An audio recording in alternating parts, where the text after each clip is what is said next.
starting the day right. What do I mean by this? When you get up in the morning, say in the first hour or in the first 2 hours, you had a good study session, you studied for an hour or so or 1.5 hours.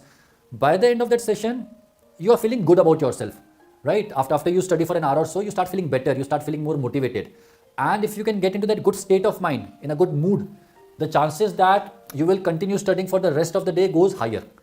So starting the day right is extremely important.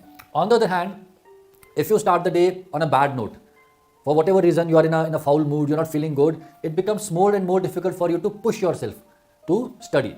So starting the day right is extremely important, and a large number of students, they end up feeling very guilty if they do not start on a productive note.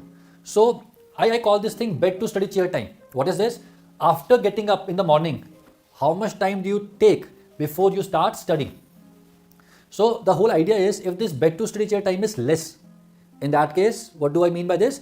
Say within 40 minutes of getting up in the morning, you start studying, and within the 40 minutes, you have gotten into that right mode, the good mode, the motivated mode, and that would kind of set the tone for the rest of the day. Say you got up and you did not study for 3 hours. Now by the end of the 3 hours which you have wasted, you're feeling bad, you're feeling guilty, you are probably saying all bad stuff to yourself, that what a stupid man I am, what a loser, all these things will be coming in the mind, and in that foul mood it becomes even more difficult to start studying.